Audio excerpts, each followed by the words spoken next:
Hey guys, how's it going? Dale here from Flite RC. Got another review for you guys today. As you guys all know, hopefully the FD Cruiser dropped last week and the plans came out Wednesday. So I furiously printed out my plans, the 39 pages, and I taped them all together and I built it on the weekend. And I've been flying it this week and I want to come out with a really nice review for you guys. So I want to put some decent stick time on it, and I feel that I've flown almost every day this week. I've had some really great sun, so I've been flying at the flying field. So uh, without further ado, this is my FD Cruiser. So first impressions, guys. Very big plane, obviously.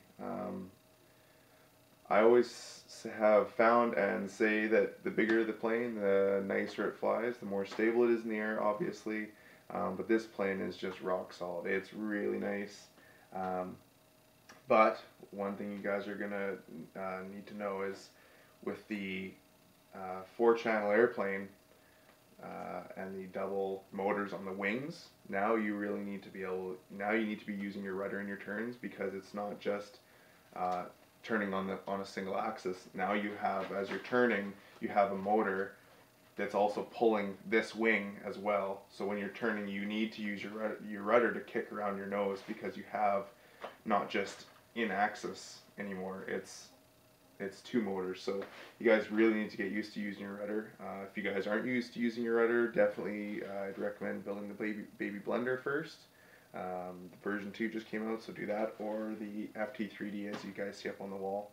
Um, that would help you guys out a lot with flying this plane. Um, I really liked having the servos inside. I think that gives it a really clean look. Um, and just having the nice landing gear, keeping your paws in, I thought that was an absolutely genius idea.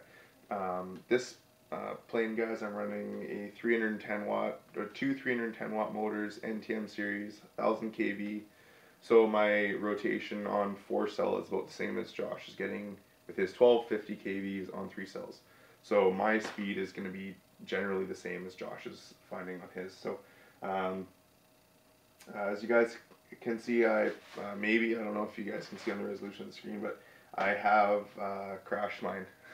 What happened was I used a cheap receiver, and I didn't have my two motors wide on a Y harness, sorry.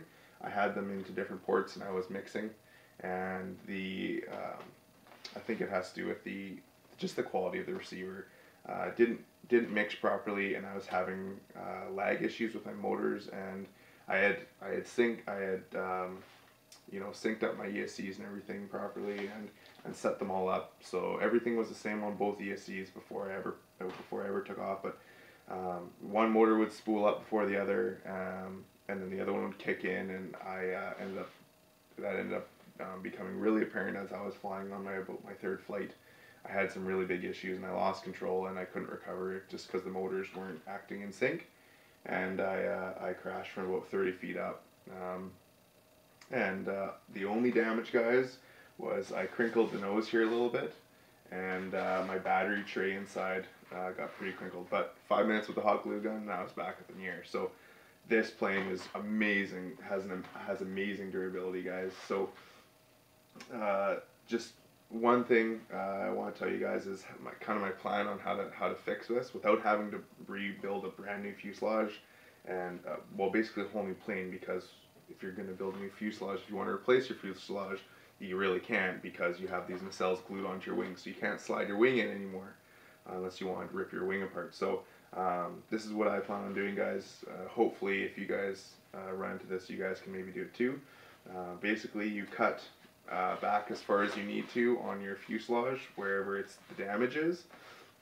And basically then you build two new fuselage noses. One that's going to match up to where you cut your old fuselage off, and one that's going to extend past that cut. So basically, you cut the old fuselage off, you glue on the new nice one, but then you have nasty glue seams. So either you can do two options. One, you can use cardstock and glue that on top, or you can take another layer of foam that you've cut longer and then glue that on. So now you're going to have a double layer of foam up front. So the only thing that needs to change then, guys, is your cardstock for the top of your pod needs to be wider, an extra 3/8 of an inch wider. So that will take care of that. So I plan on doing that to this just so I don't have to rebuild a brand new one. I'm just gonna cut my fuselage and put a new one on. But yeah, overall, guys, this thing is rock solid, just steady in the air.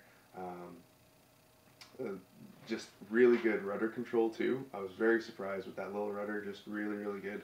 And roll rates, surprisingly good for a plane this size.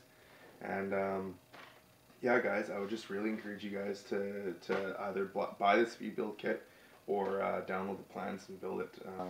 You guys go ahead and build this plane. It's really, really fun plane to fly.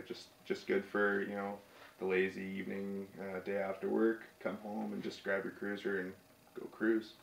So hopefully you guys enjoyed this review, and hope you guys tune in again next time. This is Dale signing out. Go build them, go fly them, go crash them, go build them again. See you later, guys.